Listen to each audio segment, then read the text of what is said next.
અમારા આજે અહીં પગલાં થવાના મોતીબાગ ચમનમાં બધાઈને ખબર થઈ ગઈ છે. ઝુકાવી છે ગરદન બધી ડાળીઓએ અને ફૂલોની નીચી નજર થઈ ગઈ છે. એટલે જેનો સૂરજ આ મોતીબાગમાં ખૂબ જ તૈપો છે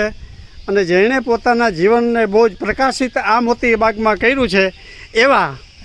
આ જુનાગઢ કૃષિ યુનિવર્સિટીના બધા આપણા નિવૃત્ત સિનિયર સિટીઝન આજે અહીંયા ગાંઠિયા ખાવાની પરંપરાને જાળવી રાખવા માટે મળ્યા છે.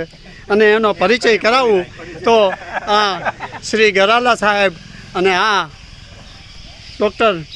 પ્રવીણભાઈ પટેલ સાહેબ, મહેન્દ્રભાઈ ચોકસી સાહેબ, બેરિયા સાહેબ, કાપડિયા સાહેબ, એવરગ્રીન સાવલિયા સાહેબ, ખાણધર સાહેબ, પંડ્યા સાહેબ, જાદવ સાહેબ, વાડદોરિયા સાહેબ, બાલધા સાહેબ, એમ મોઢવાડિયા સાહેબ, 84 નોટ આઉટ, જાની સાહેબ, સુખડિયા સાહેબ, આપણા ઝાલાવાડિયા સાહેબ, રામાણી સાહેબ, સીસાકા, આપણા મોણપરા સાહેબ, નિરંજન ગાજીપરા સાહેબ અને આપણા એમટી ઘોડાસરા સાહેબ. અને દર મહિનાના પહેલા બુધવારે આ રીતે ગાંઠિયાની જે પારંપરિક રસમ છે એ મૃત ન થાય અને જે લોકોએ પોતાના કાર્યકાળ દરમિયાન આ ગાંઠિયા માટે